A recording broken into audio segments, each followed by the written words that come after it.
অপূর্ব সুন্দর একজন মহামানবের কথা আছে, ইউসুফ আলাইহিস সালাম। আমরা সূরা ইউসুফ পড়তে শিখি নাই এখনো।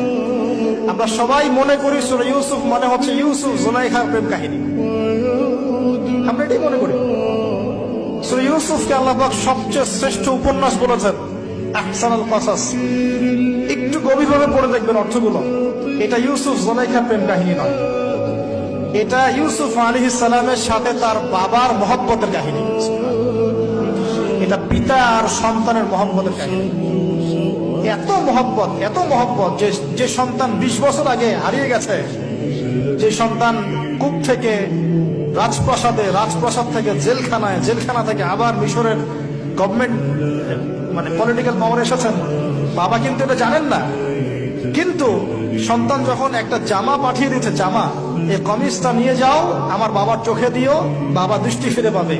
ওই কমিজ নিয়ে যখন কিছু মানুষ আসছে তার বাসার সামনে, তিনি বলছেন, ইন্নী লাআজিদু রিহা ইউসুফ, আমি আল্লাহর কসম ইউসুফের গন্ধ পাচ্ছি। এটা মারা বুঝতে পারবেন, সন্তানের গন্ধ পাওয়া যায়।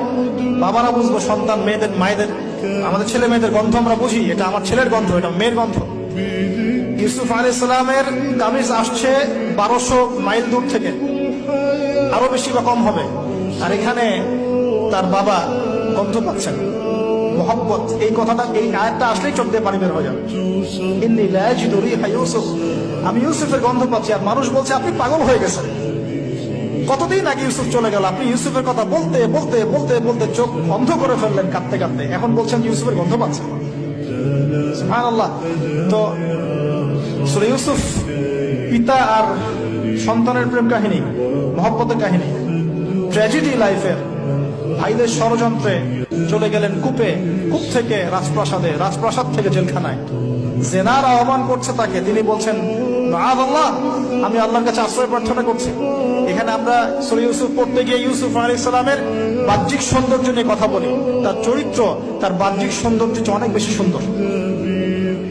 সূরা ইউসুফ আলাইহিস সালামের এই যে জেনা থেকে মুক্ত থাকার শিক্ষা, এটা যদি আমাদের যুব সমাজ নিতে পারে, ইনশাআল্লাহ অর্ধেক কাজ হয়ে যাবে ইনশাআল্লাহ। কত পার্সেন্ট যুবক আছে বলেন দেখি, একটু অনেস্টলি বলেন, সূরা ইউসুফ আলাইহিস সালামের মতো এরকম তাকওয়া, পরহেজগারিতা, জেনা মুক্ত জীবন যেমন করতে পারে। আমরা তো আরো ইচ্ছা করে প্রেম করি, অ্যাফেয়ার করি, রেপ করি, এই করি সেই করি।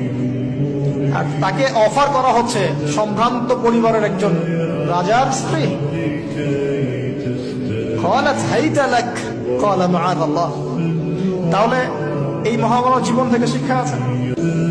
আরেকটা বিষয় আছে, রুইয়াল হক, এখানে সত্য স্বপ্নের কথা আছে।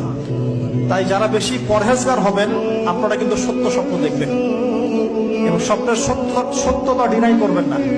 শেষ জামানায় মুমিনের স্বপ্ন বেশি বেশি সত্য হবে। যদি সত্য স্বপ্ন দেখেন, ভালো স্বপ্ন দেখেন, প্রিয়জন, কোন প্রিয় মানুষকে বলবেন। যদি দুঃস্বপ্ন দেখেন, খারাপ স্বপ্ন দেখেন, কাউকে বলতে যাবেন।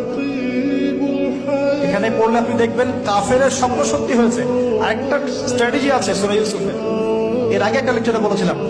ইউসুফ আলাইহিস সালাম এমন অর্থনৈতিক পরিকল্পনা গ্রহণ করেছিলেন, যার ফলশ্রুতিতে মিশরের লক্ষ লক্ষ মানুষ দুর্ভিক্ষ থেকে বেঁচে গেছে। তাহলে এখনকার আমাদের পারিবারিক ক্ষেত্রেই হোক, সোশ্যাল বা ওয়ার্ল্ড অ্যাফেয়ার্সই হোক, ওই ইকোনমিক পলিসি যদি লঞ্চ করা যায়, ইনশাআল্লাহ তাআলা দেখবেন জনগণ না খেয়ে মরবে না। এই কথাটা আমি সবাইকে বোঝাতে পারি, বাংলাদেশের মানুষকে বোঝাতে পারি না। কারণ ইউসুফ আলাইহিস সালাম এখানে 7 বছর মেয়াদি একটা পরিকল্পনা নিয়েছেন। অপচয় করো না, যতটুকুতে কাজ হয়ে যায় এতটুকু ব্যবহার করো, বাকিটা সেভ করো। দুর্ভিক্ষ সামনে আসছে, তখন ইনশাআল্লাহ বেঁচে যাবে তখন। তাহলে সূরা ইউসুফ থেকে আমরা শিখলাম কি? রুইয়াল হক, সত্য স্বপ্ন, ক্যারেক্টার। আমরা শিখলাম এখানে চরিত্র পবিত্র রাখার ব্যাপার, শিখলাম পারিবারিক বাবা সন্তানের মহব্বত। এক্সট্রাঅর্ডিনারি মুসলিম হতে হলে এগুলো দরকার আছে।